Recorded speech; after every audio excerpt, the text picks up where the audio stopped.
느헤미야 9장입니다. 에스라와 같은 시대에 에스라의 사역과 밀접한 연관이 있는 책입니다. 때는 포로기에서 점점 이제 벗어나는 상황이 되겠습니다. 느헤미야 또한 유대인으로서 식민지하에 있었지만 일찍이 아닥사스다 왕 앞에 인정을 받고 신임을 얻어서 왕의 술 관원이 되었습니다. 식민지 하에 있는 세컨드 시티즌인데 어떻게 왕이 이런 중요한 임무, 왕의 음료를 관리하고 하는 중요한 업무를 맡았겠습니까? 독이라도 넣으면 바로 마시고 죽는 건데 그만큼 진실한 하나님의 사람의 신실함과 정직함과 이 모든 것은 거짓되지 않는 충성심은 내면에서부터 올라와서 표출되고 상대도 알아본다는 거 아니겠습니까?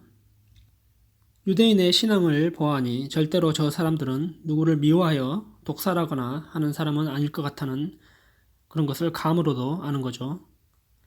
정권이라는 것은 쿠데타가 반역이 일어나고 언제나 긴장 가운데 있는 겁니다.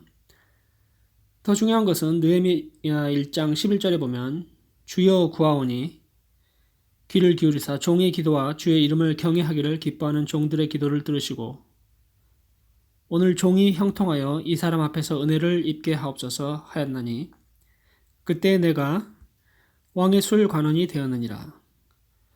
무엇보다도 기도의 응답입니다. 1장이 쭉 기도하는 내용입니다. 구하라 그리하면 주실 것이요. 말씀에 그랬습니다. 구하지 않기 때문에 받지 못하는 경우도 많이 있습니다. 하나님의 뜻이면 정욕을 위해 쓰는 기도가 아니라면 감사함으로 구해야 하겠습니다. 그것이 우리가 가지고 있는 기도의 특권입니다. 참으로 난감한 상황에 있습니까? 계속 기도하고 우리가 가지고 집중해서 기도하고 찬양할 때 그날 그때 응답하시는 하나님을 체험하시면 좋겠습니다. 느헤미야가 예루살렘으로 귀환을 합니다. 바사의 왕에게 허락을 받고 예루살렘으로 가서 무너진 성벽을 건축하는 일을 합니다. 7장 1절에 보니 성벽이 건축 때문에 문짝을 닫고 문지기와 노래하는 자들과 레위 사람들을 세운 후에 했습니다. 여러 방해가 있었죠. 그런데 그 방해에도 불구하고 그 방해를 물리치고 완성을 하게 됩니다. 마귀가 가만히 있으면 마귀가 아니죠. 속이고 방해하는 세력은 항상 있습니다. 불가능하게 보이는 일이었지만 이루게 된 것은 하나님의 능력을 전심으로 구하며 사람들의 협력을 이끌어낼 수 있었기 때문에 가능했습니다.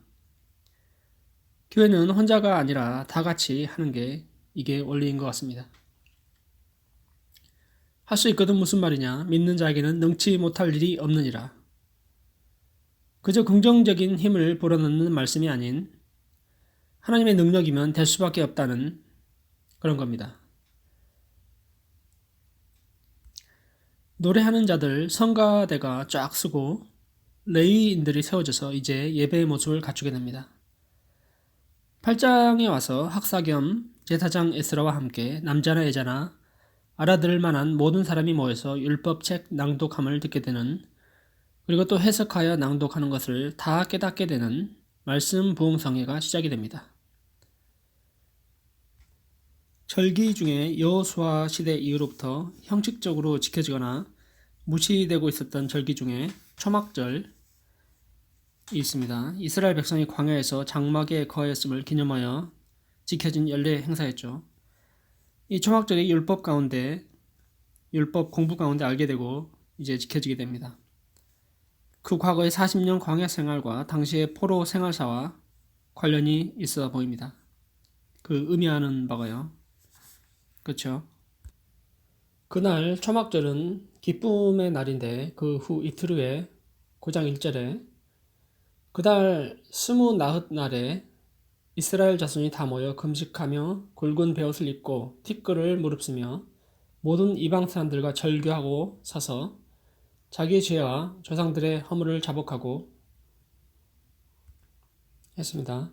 말씀을 알고 나니 이제 어떻게 됩니까? 자동 반사입니다. 말씀의 거울에 자신들을 비춰보니 부끄러워지는 겁니다. 그리고 그냥 그러고만 있는 게 아닌 이방 사람들과 절교했다고 했습니다. 악에 물듭니다. 자꾸 이방 사람들에게 영향을 받게 되니까요. 그 악에게 영향을 줄 수 있는 영적 상태가 아니라면 피하는 게 상책입니다. 컨트롤 할 수 없다면요. 저는 술과 담배와 절교를 한 지 오래입니다. 저한테는 그게 악이었습니다. 그거 한다고 지옥에는 물론 안 갑니다. 지옥으로 유혹을 자꾸 당하죠. 저한테는 신앙생활에 또는 학습에 방해가 되므로 맑은 정신을 항상 유지하기 위해 과감히 끊어버렸죠. 서양의 기독교인들은 종종 허용하는 것을 볼 수 있긴 합니다. 적당히 컨트롤이 되나 보죠. 전에 신학교 학장님이 포도주를 운운해서 한번 다시 마셔봤는데 골이 아프고 공부도 안 되더라고요. 그리고 최근 의학 발표에 의하면 알코올 한 잔도 전혀 건강에 도움이 안 된다는 백해무익하다는 논문이 나온 바 있습니다. 뭐 전에는 혈액순환이다, 숙면이다 해서 한 잔씩 마셨잖아요. 오히려 방해가 된다고 발표가 났습니다. 그리고 저는 유튜브나 이런 것도 유해한 광고를 차단하기 위해 돈을 좀 들여서라도 프리미엄을 시청을 합니다. 페이스북 같은데 뜨는 안 좋은 광고도 신고를 막 하기 바쁩니다. 이런 이방의 모든 습관, 관습과 절교하게 됩니다.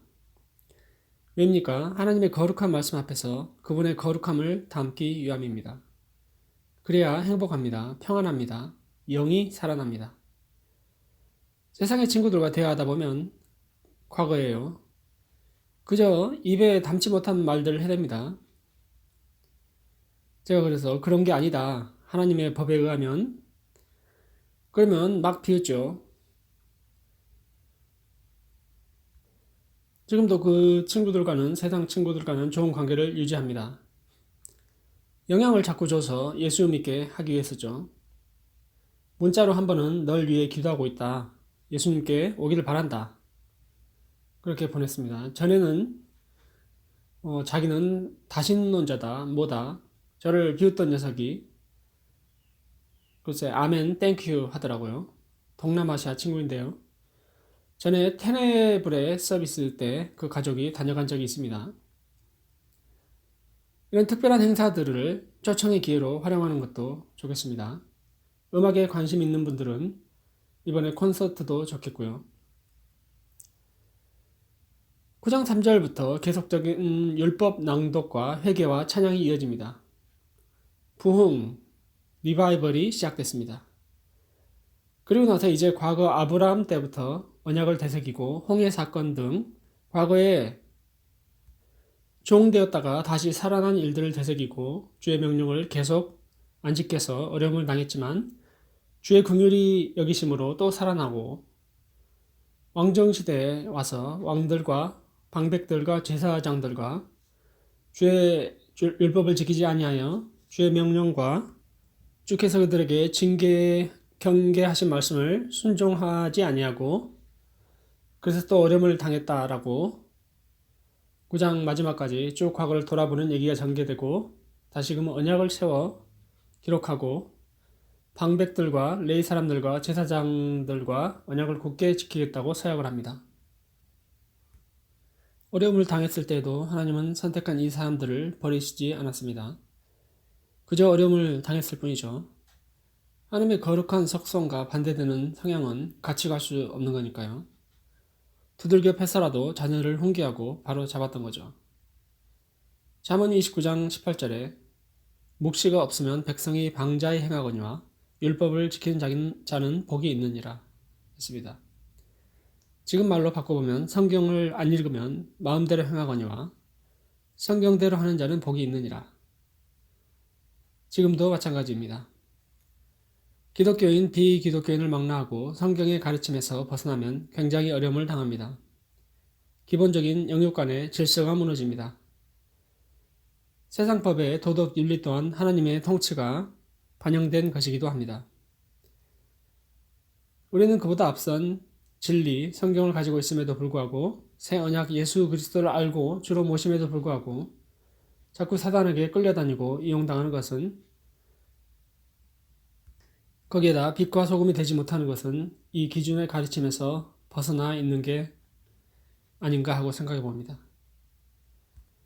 시편 1장 우리가 잘 아는 구절입니다.